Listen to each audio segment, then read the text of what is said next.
For me, it was alcohol and plenty of it.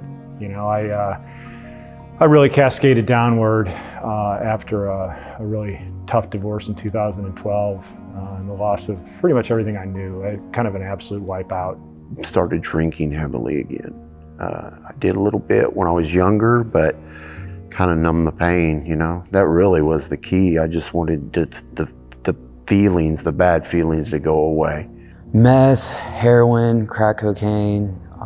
It got real bad once I was on the needle. And eventually, once I started using them drugs, it got to the point where I didn't want to feel.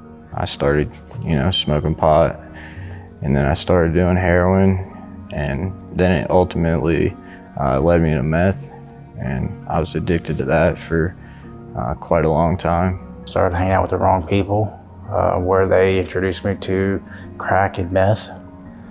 That was on top of my drinking.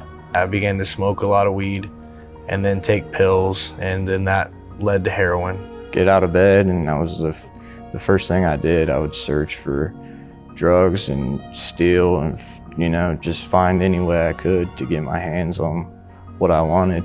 Just felt like everything I had was slipping away. My parents were getting ill, my marriage was gone, my son was passed, and literally just turned my back on God. I didn't have no care or concern to be a father. My kid's mom saying, the kids need diapers, and I'm taking whole paychecks and spending it on drugs.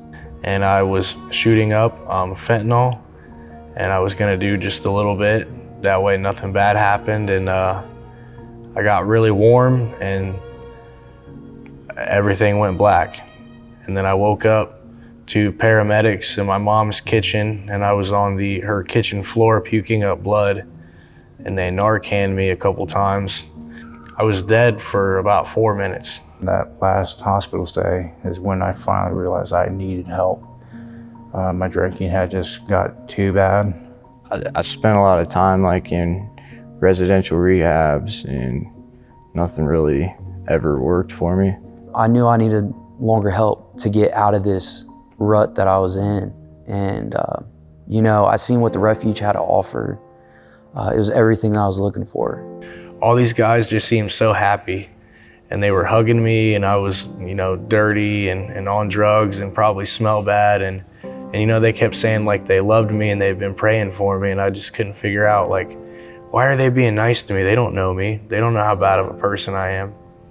I remember the love from all the brothers that were here serving, just the hugs and the love that I was shown. I was, greeted with open arms. I just happened to look out the window and seen a rainbow in the sky. And I was like, something's being told to me right now. And I'm trying to figure everything out. I just got accepted into this amazing program that's helped a lot of people. And it was God's trying to tell me something. It became clear to me pretty quickly that this wasn't about my sobriety, this was about Christ. And I started to become actually happy with what was going on, with doing things a way other than the way I wanted to do it. So I thought, if this is really working, I don't want to go back to the way my life was before.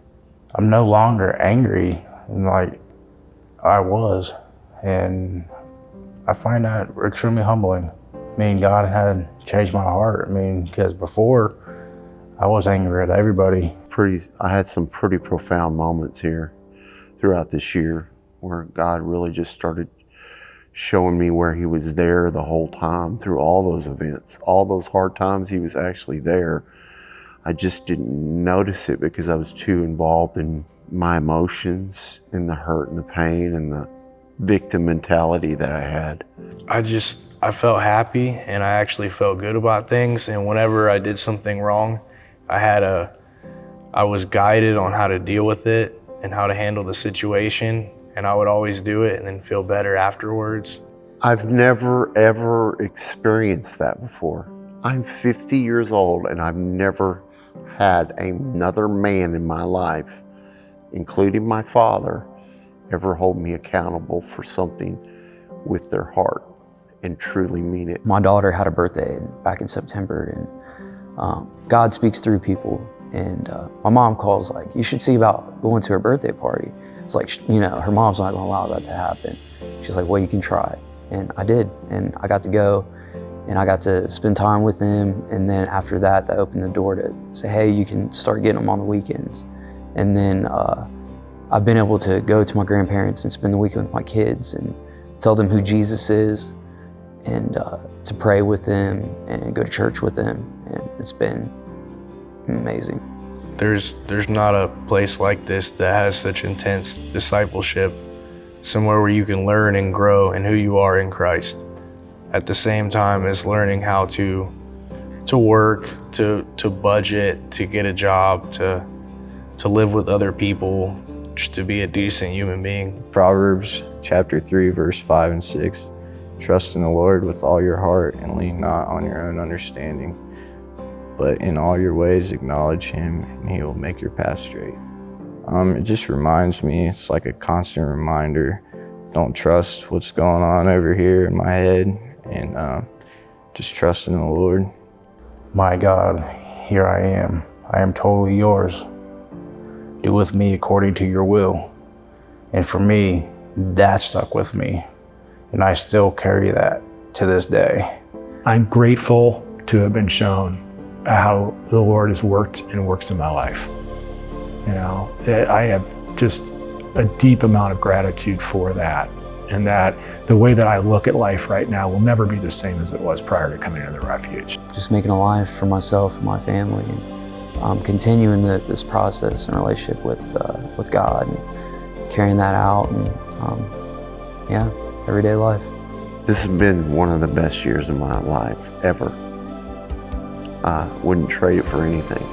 There's no doubt it's transformed me in more ways than I will ever know. And in the future, it will continue to grow me being a disciple of Christ. From all the shame, from my addiction and the guilt that I had, it's no longer there. I just have a joy and a peace, and I've got my hope, you know, in Jesus Christ.